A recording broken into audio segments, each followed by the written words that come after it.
Olá, amigos e amigas, mais uma vez aqui no canal da Semã, com uma nova obra. Como disse a Érica na semana passada e já informou, esta obra é a Amor, Imbatível Amor, da série psicológica de Joana de Ângeles, psicografada por Divaldo Pereira Franco. Vamos comentar nesta obra as questões que ela nos oferece sobre o amor, de forma simples e objetiva, para que nós possamos refletir sobre os ensinamentos de Jesus e sobre o verdadeiro amor que o Cristo nos ensinou e também para nós nos esforçarmos a vivenciá-lo no nosso dia a dia. Abordaremos hoje o capítulo 2, que fala sobre conquista do prazer. E neste tópico nós temos 3 subitens, que é o poder para o prazer, prazer e fuga da dor e afeições e conflitos. Então vamos lá ver o que a benfeitora nos traz. Então no início da mensagem, ela explica, faz uma comparação do que é a cultura hedonista e a cultura estoica. Então ela nos diz que a cultura hedonista é considerada uma cultura que defende a maneira do indivíduo agir para evitar o que é desagradável, na qual ele procura viver só daquilo que lhe traz prazer. E nós sabemos que nem todos, ou seja, a maioria não vive só de prazer, que todos nós temos o nosso compromisso espiritual e que temos sim os nossos desafios e tentar conquistá-los.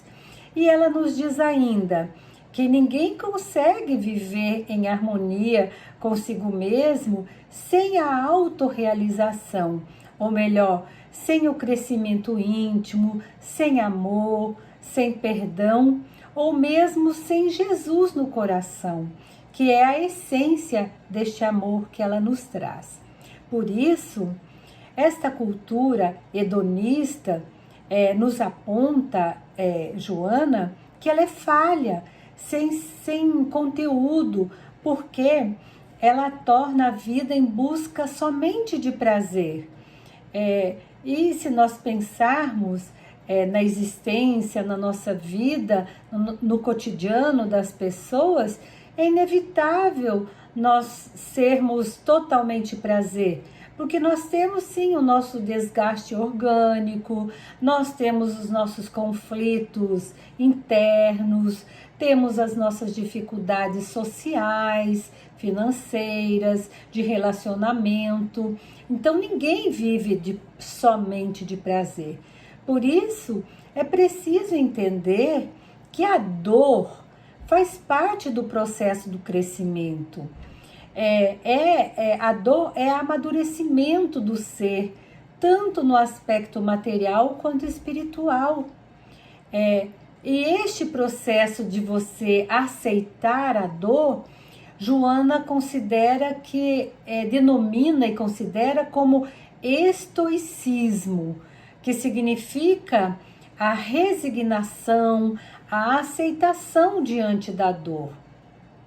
Esta atitude estoica deve ser seguida pelo esforço, por um esforço próprio de vencer o sofrimento, criando situações diferentes que geram prazer e motivação para seguir a caminhada. Ou seja, quando nós temos o sofrimento, nós não podemos ficar pensando só naquele processo de dor, mas sim, como ela diz, nós temos que gerar ou criar motivação, mesmo com a dor, para seguir a nossa caminhada com mais leveza, com mais serenidade e paz no coração. Isto é saber lidar com os desafios que a vida nos oferece. Agora, então, esses seriam os dois tópicos que ela nos aponta. Agora nós vamos falar um pouco sobre cada subitem. Vamos então falar no primeiro momento sobre o poder para o prazer. Então, este tema do poder está atrelado ao prazer também. Esses dois atributos da cultura hedonista transfere todos os anseios para a conquista de sucesso. Então, eu preciso ter sucesso na vida. Mas, muitas vezes, eles trazem resultados enganosos, resultados frustrosos, né? Porque aqueles que se envolvem com o poder estão, de certo modo, atormentados pelo ego, ou melhor, por olhar só para si mesmo, ou seja, o egoísmo.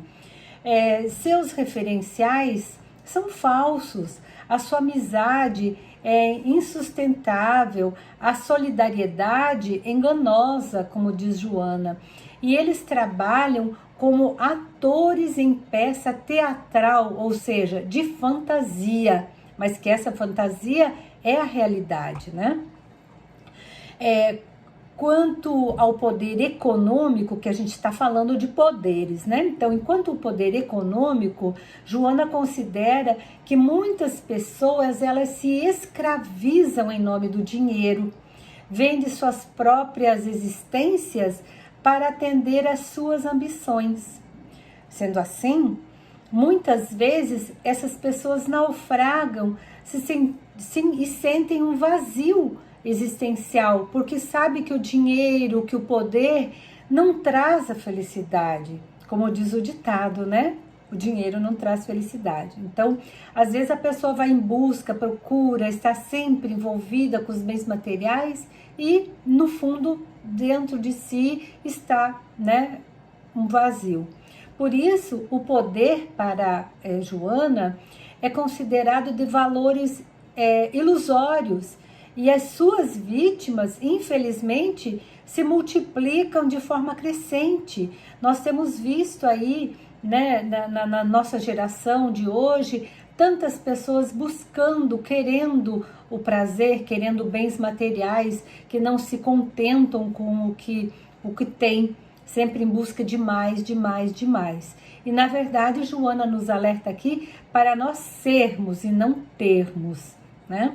Claro que é necessário que a gente tenha o suficiente para viver. Quem não gosta de coisas boas, quem não gosta de ter? Mas a gente tem que ter sempre o equilíbrio. E ela fala também do poder da mentira, que é mencionado, né, nesta obra, que ele é um destruidor e um manipulador de comportamentos, no qual atinge o cume da vaidade doentia. Seja de forma individual ou coletiva, né, o poder possui recursos energéticos e fonte de conflitos que impede o verdadeiro prazer. Então, a pessoa vive numa mentira, numa falsidade, seja no relacionamento familiar ou no grupal mesmo, né, ou seja, no social. Quando o poder supera as barreiras dos interesses mesquinhos do ego, passa a trabalhar de forma mais igualitária, surgindo então os prazeres compensadores, permitindo então para que o ser humano cresça, se expanda, tenha capacidade de se sentir realizado, de ter o bem-estar, a harmonia. Então vejam aí a diferença, né? Então é isso que Joana nos traz em relação a este item. Então é preciso que a gente tenha se permita crescer, expandir no lado espiritual. Outro subitem que Joana nos coloca na obra é sobre o prazer e a fuga da dor. Então, para ela, o indivíduo possui uma característica de fugir do sofrimento, seja de forma consciente ou não. E este processo leva à perturbação, leva ao desequilíbrio. Por outro lado, vivências mal sucedidas do passado se transformam em medos no presente. Então está atrelado sim às vidas passadas. E é nessa consciência que ficam registrados os medos que mais tarde eles vêm aflorar para os futuros acontecimentos. Nesse processo que é considerada a lei da causa e efeito, que já está na programação reencarnatória de todos nós. Então, aí o sentimento de medo das pessoas são sempre carregados de fuga, evitando que aconteça algo que o perturbe, né? E este medo, ele também é expresso toda vez que pressente uma força superior real ou não, mas pode produzir o sofrimento. Então, a pessoa pressente, é uma coisa que vem de dentro mesmo. Então, surge o desafio entre o fugir e o enfrentar, dependendo da reação momentânea em que a pessoa esteja vivendo. Então, se nós soubéssemos os danos que os sofrimentos podem nos causar, essas manifestações podem ocorrer no medo físico, no medo moral e também no medo psíquico, que afeta o comportamento. Então vamos aqui tentar descrever em poucas palavras o que acontece com cada uma dessas manifestações. Então, no caso do medo da natureza física, podem causar dores somáticas, aquela dor que é irradiada pelo sistema nervoso central, tornando desagradável e desgastante, sabemos também que várias pessoas sentem esse tipo de dor. É uma dor que você às vezes vai ao médico e o médico não descobre, é uma dor que você não sabe de onde vem. Então é como Joana fala, dores psicossomáticas, que é irradiada através do sistema nervoso central. Quanto ao medo da natureza moral, é mais profundo falar das questões morais, né? Porque elas promovem uma dor, uma sensibilidade psicológica, né, que está ali na consciência. Ela apresenta uma gama de prejuízos afetando o equilíbrio emocional, que leva as pessoas a terem sofrimentos psíquicos, as fixações que causam danos na mente e transtornos muitas vezes muito graves, né?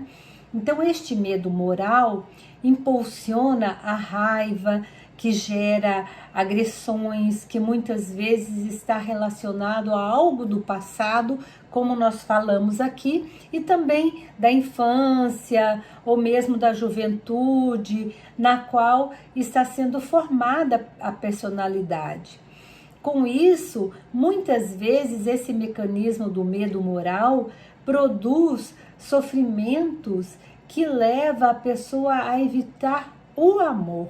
Aí é que está o segredo.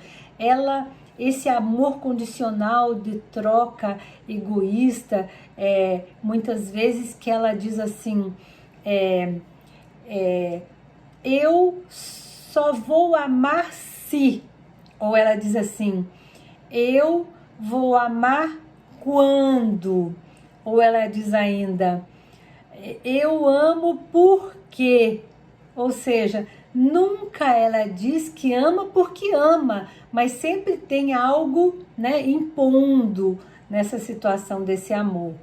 Então, a benfeitora nos esclarece que este amor tem raiz na insegurança afetiva, na insegurança perturbadora e no pensamento que o medo de amar leva à solidão. Vejam que interessante, né? Então, ela também nos diz que, na verdade, o amor verdadeiro, ele não cobra, e sim ele relaxa, ele conforta e compensa em forma de prazer que gera alegria. Não é nada de compensador, e sim é um amor espontâneo que sai de dentro do coração. E este amor, como ela diz, é o sentimento mais complexo e mais simples que predomina o ser humano. Então, este amor é o amor que liberta, quem oferece, tanto quanto aquele que é direcionado, ou seja, oferece e aquele que recebe. Então, para ela, amar é a condição da evolução e da psicoterapia de urgência. Então, nós precisamos nos amar e amar o outro com leveza, sem nenhuma cobrança. Este amor que ela fala é indispensável ao equilíbrio do comportamento das pessoas. Então ela diz ainda que todo empenho para superar o medo de amar deve ser aplicado por todos que realmente estão precisando de olhar para dentro de si e também em busca desta harmonia interior. Então, que interessante, né? Então, agora nós vamos passar para o outro subtema que ela fala sobre as aflições e conflitos. Então, quando os conflitos interiores não são solucionados e a imaturidade predomina o comportamento psicológico do ser humano, as suas questões afetivas instável e perturbadora, ela vamos dizer assim, incompleta, né? Joana fala isso, incompleta. Ninguém consegue viver sem afeto, sem carinho, porque esses sentimentos fazem parte do ser humano, fazem parte da nossa vida e, consequentemente, do nosso estado psicológico. Então, a afeição, na verdade, é um sentimento inato, ou seja, que nasce conosco. E no ser humano, com um sistema nervoso central mais avançado, a afetividade é atormentada, insegura, exigente. Mas depois que isso se equilibra, acalma e aí ela se torna produtiva e compensadora. O ser que permanece em conflito consigo mesmo, ele vive na inquietação e não se permite ter afeição alguma, nem se doa, ela fica trancada, ela fica fechada em si e nem aceita a afeição do outro. Isso acontece pela sua insegurança, pela desconfiança, porque, na verdade, ser afetuoso lhe traz, vamos dizer assim, um momento de exploração, né? Ela se sente explorada quando ela tem que ser afetuoso com alguém. Então, nesse caso, a pessoa sente-se vitimada, com complexos de inferioridade, não acredita ser merecedor desse afeto, de carinho. É por isso que se ampliam esses conflitos internos e estes também abrem espaços para a vinculação de uma coisa que é muito importante que Joana fala, dos parasitas espirituais, que esses parasitas espirituais são os processos obsessivos duradouros, né? Então a pessoa fica ali remoendo aquilo, não, eu não me amo, ninguém gosta de mim, né? Então é muito sério isso, né? E daí Joana nos alerta que todos nós somos merecedores de afeto e nós precisamos sim nos esforçar para desenvolver esse sentimento, principalmente aqueles que têm dificuldade de tê-los. Mas, se não conseguirmos sozinhos, é necessário procurar ajuda de profissionais da área, seja o psicólogo, o psiquiatra, psicanalista, né? Ou mesmo um grupo social. Joana ainda nos fala que também tem muitos conflitos existenciais que são registrados na infância e não digeridos, criando traumas de solidão, de desamor, de rejeição, de decepção, seja com pais ou familiares de forma geral, né? E a afeição dá sentido, sim, à existência, permite lutar pelo esforço, pelo otimismo, bons pensamentos, conquista de novos valores e significados da existência. Por que eu estou aqui? Né? Eu preciso desse afeto, eu preciso de carinho. Então, a busca de termos os nossos objetivos para esta caminhada evolutiva traz motivação para continuar a viver e se libertar de tudo que lhe perturba. E o sinal de uma existência tranquila se desenvolve por meio da busca constante do crescimento interior. Então, é isso que Joana vem nos alertar neste capítulo, a busca do crescimento interior. Então, que nós possamos repensar nestas tão nobres e importantes falas e mensagens que Joana nos traz a respeito do verdadeiro amor. Então, é isso que nós temos para hoje. Um abraço fraternal para todos vocês e até o próximo capítulo.